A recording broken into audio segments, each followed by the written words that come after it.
Good morning, everyone. Morning, Brenda. Morning, Eric. Art Phillip, good morning. Congratulations again. Morning, Melissa. Hey, Lynn, good morning. Awesome job last month. Morning, Melanie. All right. Well, let's jump into it. Hey, good morning, Bill, Linda, Tiffany, Sharice, Princess, good morning. I appreciate everybody jumping on. Hey, listen, again, as always, just the quick instructions for new paragraph user or Periscope users. Hey, it's Monday, right? If you want to share this, if you swipe right or swipe up, depending on the kind of phone you have, and just follow the instructions from there. And if you like something you hear, if you just tap the bottom right of the screen, then appreciate it. That'll send up some hearts. Appreciate that as always. Introducer versus producer. I tell you, I got to give full and complete credit for this one to my mentor, Logan Stout, for teaching me this one. And as you know, I mean, a lot of what I share, I learned from Logan. He's been an incredible mentor and leader for me. And so anyway, it's here's the scenario. You meet with somebody, they're successful, they're busy, and who isn't? But keeping in mind they're only 24 hours in a day. We're all busy, or we should be anyway, right? But you hear this, hey, I like this, I get it, man, I'm just too busy. I can't add anything to my life, or whatever the case may be.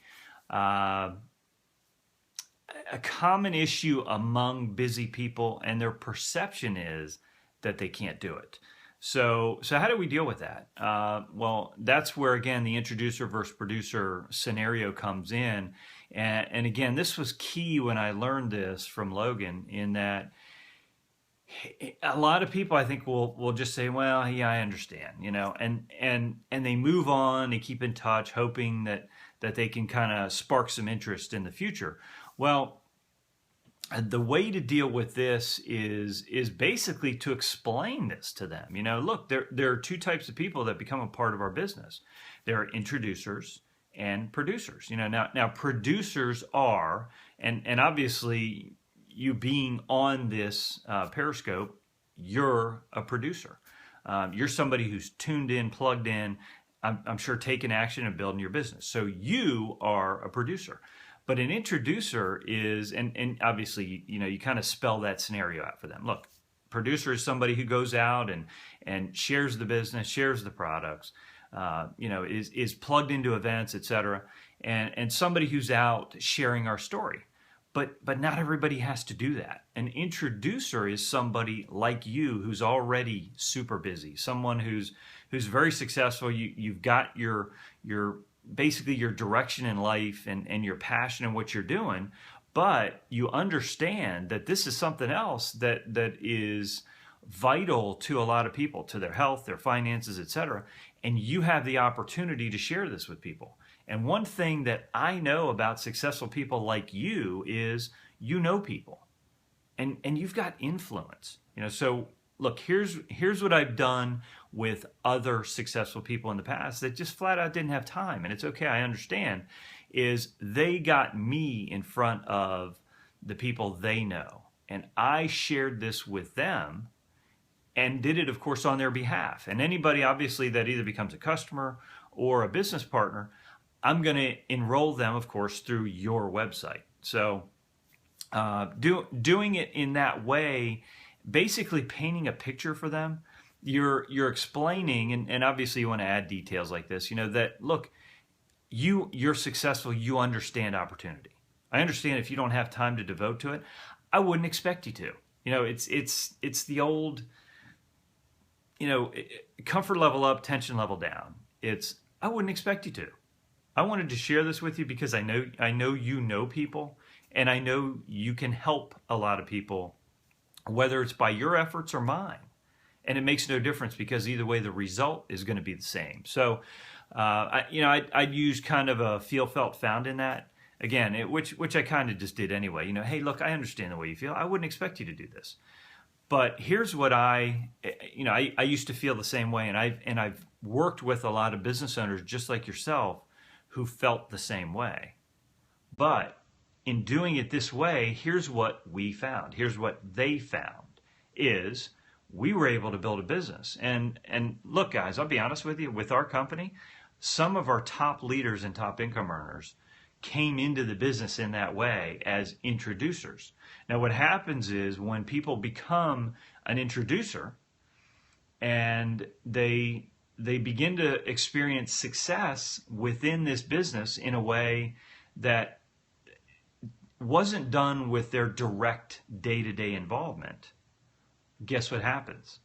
All of a sudden, they become directly involved and they're fired up, they're passionate, and they realize this thing's growing without me. All I did was just make a few introductions, okay? So, and that's what I'll tell busy people, whether they're business owners or just busy, successful people in general, is, hey, look, I wouldn't expect you to just be a connector, be an introducer, get me in front of your top 10 people, etc.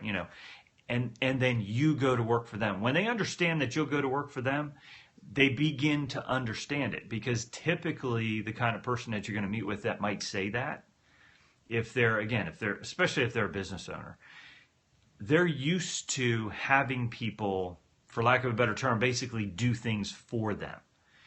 And when you offer to do this for them, they're not necessarily used to folks doing that in a business perspective, more of an employee perspective, but they'll get it. And when you prove that you're willing to back your words with actions, then everything changes. That's when kind of the floodgates can open, and very often they'll get you in front of their key folks. Initially, they may not. They may put you in front of somebody to kind of test the waters. But again, when you prove yourself, they'll definitely they'll put you to work, basically, which is awesome. You get to go out and build build a huge team for yourself and for them, and change a lot of lives in the process. So I think the key there is, as always, facts tell, stories sell. Share a story. Now, if you don't have your own story, that's okay, because we all start without a story here. We use the products. Now we have a product story. We build a team and we build a check. Now we have a success story. So same kind of thing. Find the story of someone that is a leader either on your team or anywhere within the company, whether it's top income earner or not, but a leader who has basically had their business built in that way and started that way, so you can help them understand and envision, because it's about belief, and envision that this can happen for them too. So I hope that helps there.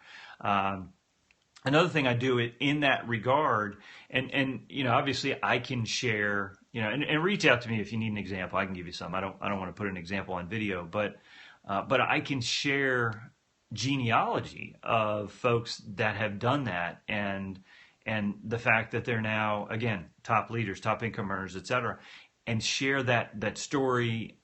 And hey, listen, I talked to so-and-so, here's what they did. They got me in front of this one, who got me in front of this one, who got me in front of this one, who got me in front of this one. And now, boom, and it's, hundreds or thousands of people that are involved in the business because of that. And they're earning a significant income on something that they weren't really involved in the beginning. And what they did, again, was they were a connector. And it's amazing what's happened. And again, the big picture, and again, successful people get this. The big picture is not about just them. It's about the people that benefit from their actions. And yes, they get compensated, and as they should be. Again, they're the connector. They're basically the conduit for a group of people that can now grow through this process. And obviously, again, they deserve to benefit from that. So basically, these folks are typically going to come from your chicken list. So, we've talked about that, starting with your chicken list. That's so important. Your chicken list is going to create momentum. And this really isn't about your chicken list, but this is a great example, again, of how going after that chicken list can create incredible momentum for you in your business. And again, this is just a way when you've got somebody that has influence over others and someone you've got respect for, and in many cases, someone who has influence over you, and which is why you go to, that's the intimidating part of going to your chicken list.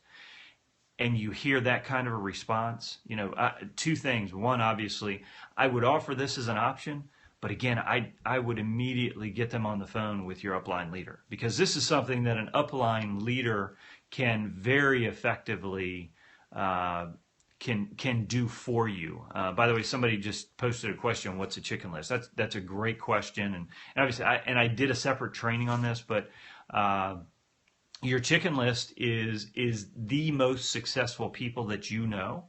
The most successful, connected, influential people is really probably the best way to put it. To put it very simply and straightforward, it's the people on your list that your palms start sweating at the thought of picking up the phone and calling them. So I hope that helps and answers your question. So, hey, listen, it's about options, and it's not just about options for us. It's about offering options to the people that we're meeting with, thinking outside the box and helping them, again, find and envision a way that they can be a part of this and be a beneficiary of the process of our company, of network marketing, et cetera, the business model, without them having to, in their mind, add something to their daily routine, because they really don't have to. So I hope that helps. You guys know I close with a quote every day, and I really found what I think is a great one this morning from Booker T. Washington. And it's: excellence is doing a common thing in an uncommon way, which again is just kind of thinking outside the box and making sure you have options when you meet with people. So what a great American leader he was, and it's great to share one of his quotes. So hey, listen, just one thing before we go. And I've put this out before, and again, I've got tons of different topics, but we want to make sure that we're talking about things that are going to benefit you specifically. So if you've got any particular needs in terms of a topic that you want covered, something that, man, I wish somebody would help with this or train on this or whatever, feel free, reach out to me. Through Facebook, email, text, whatever, however your best way is to be able to contact me out of depending on how we know each other. Please do, and always happy to kind of change the order that I'm doing things based on whatever you need. So feel free to do that. Listen, today, obviously it's Monday. Let's go attack this week and go get it. It's May 2nd. We got a new month, new opportunities, and awesome opportunities to create new momentum in your business. Take action. Go own the day. Again, I say this all the time. Don't let the day run you. Make sure you run the day. Be in control of where you're going today, this week, and this month. May historically is a very, very big month in network marketing. So take advantage of that for yourselves. Put it to work, and again, reach out to your upline. Let them know what they can do to help you, and engage them in the process. So appreciate you being on as always. Look forward to seeing you tomorrow morning. Have an awesome day.